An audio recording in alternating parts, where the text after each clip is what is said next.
Hi all welcome to food for all. இன்றைக்கி நம்ம சேனலில் ரொம்பவே சூப்பரான ஹெல்த்தியான கிட்ஸ் ஃப்ரெண்ட்லி ரெசிபி தான் பார்க்க போகிறோம். வாங்க எப்படி பண்ணுறதுன்னு பார்க்கலாம். ஃபஸ்ட்டு அதுக்கு ஒரு குக்கரில் கொஞ்சமாக நெய் விட்டுக்கலாம்.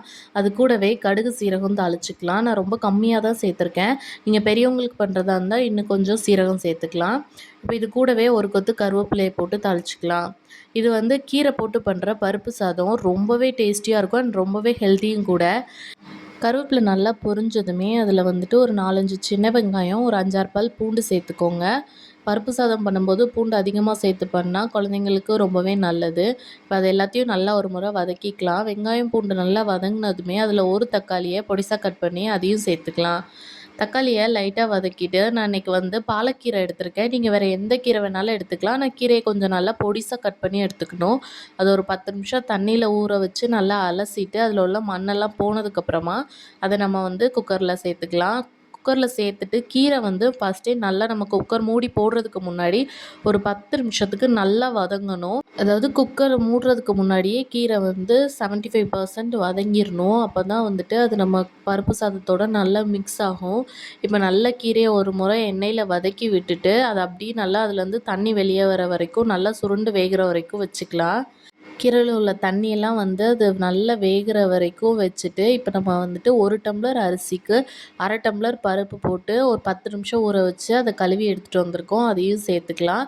நீங்கள் பருப்பு இன்னும் கொஞ்சம் எக்ஸ்ட்ரா கூட சேர்த்து பண்ணிக்கலாம், அரிசியை கம்மி பண்ணிவிட்டு. இப்போ இது எல்லாத்தையுமே நல்லா ஒரு முறை கலந்து விட்டுக்கலாம். நீங்கள் எந்த டம்ளரில் அரிசி பருப்பு அளக்குறீங்களோ அதே டம்ளரில் தண்ணி ஊற்றணும்.